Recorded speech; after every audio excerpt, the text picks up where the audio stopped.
বলছি মাহমুদুল্লাহ পাক কালাম ইউহুন্নাতা 2 অধ্যায় পাঠ করছি। এখানে লেখা আছে এইভাবে, কান্না গ্রামে বিয়ের ভোজ। এর দুদিন পরে গালিলের কান্না গ্রামে একটা বিয়ে হয়েছিল। ঈসার মা সেখানে উপস্থিত ছিলেন। সেই বিয়েতে ঈসা এবং তার সাহাবীরা দাওয়াত পেয়েছিলেন। পরে যখন সমস্ত আঙ্গুর রস ফুরিয়ে গেল, তখন ঈসার মা ঈসাকে বললেন, এদের আঙ্গুর রস নেই। ঈসা তার মাকে বললেন, এই ব্যাপারে তোমার সঙ্গে আমার কি সম্বন্ধ?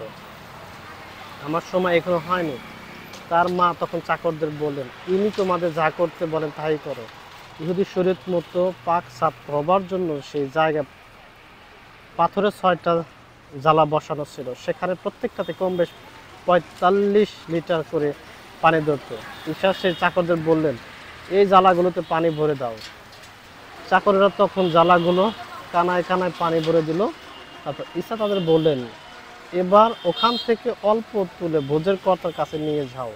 চাকররা তাই করলো। সেই আঙ্গুর রস যা পানি থেকে হয়েছিল, ভোজের কর্তা তা খেয়ে দেখলেন, কিন্তু সেই রস কোথা থেকে আসলো তা তিনি জানতেন না। তবে যে চাকরেরা পানি তুলেছিল তারা জানতো।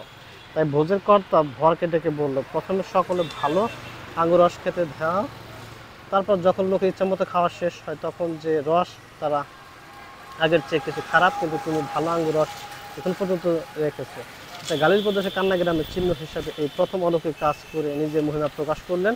এতে তার সাহাবীরা তার উপর ঈমান আনলেন। তারপর ঈসা, তার মা, তার ভাইরা, তার সাহাবীরাও কাফরনাহম শহরে গেলেন, কিন্তু বেশি দিন তারা সেখানে থাকলেন না। ঈসা মসিহের সাহায্য আশীর্বাদ সম্পর্কে হেফাজত করতে মানে মনে যাচ্ছে কবুল মঞ্জুর। আমেন।